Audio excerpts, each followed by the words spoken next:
ओ सप्तजहां दे मेघनाथ ने કહ્યું, મેઘનાથ કહું પુની હંકારાવા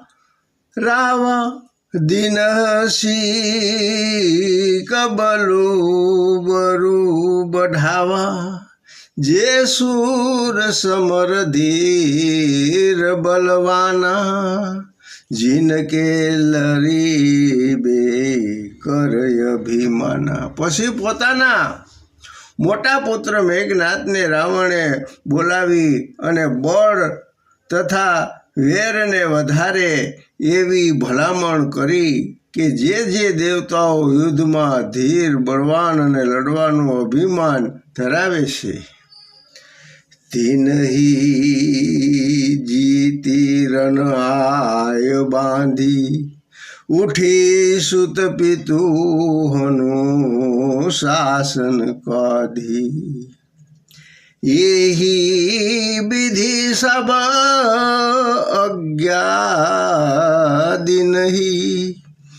આપુન સલે ગદા કરલી નહીં।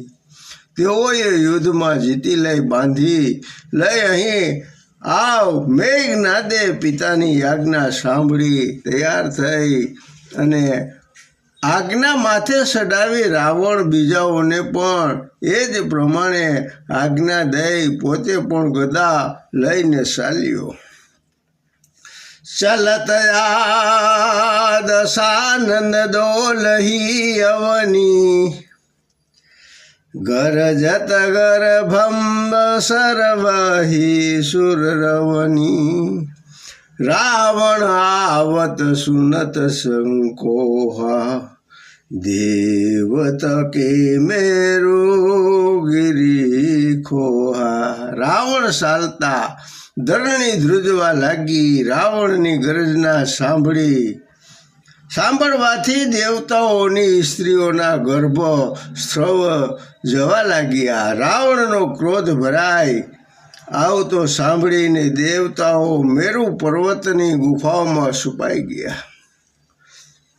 દિગપાલ કે લોક સુહાય સુને સંકલ દશાનંદ પાઈ પુની પુની સિંધનાદ કરી ભારી દેઈ દેવંત ગાર પસારી।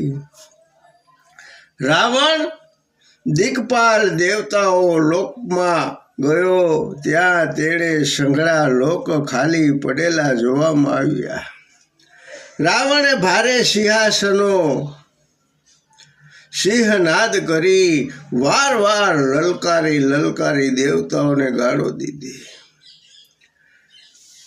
રણમંદ મત ફિરી જગ ધાવા પ્રતિભટ જો ખોજત કહું ન ધા પાવા રબી સબી પવન બરુદન નારી અગ્નિ કાલ જય સબતકારી।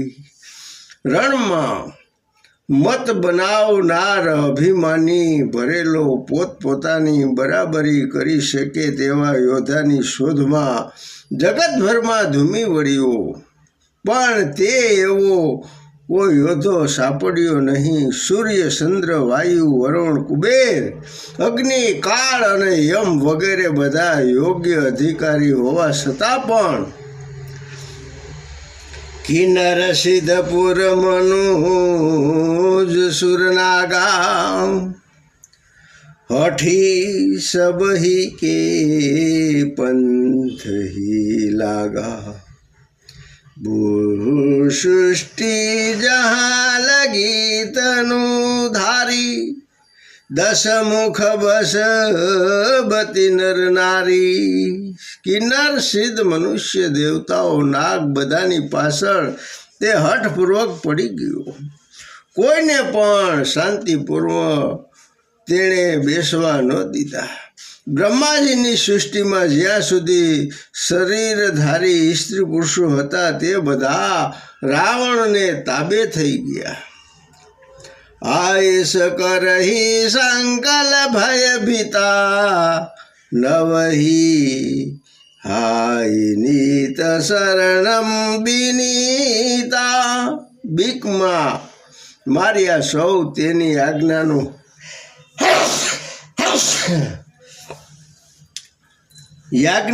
પાલન કરતા હતા અને નિત્ય આવીને નમ્રતાપૂર્વક તેમના શરણ મસ્તક નમાવતા હતા.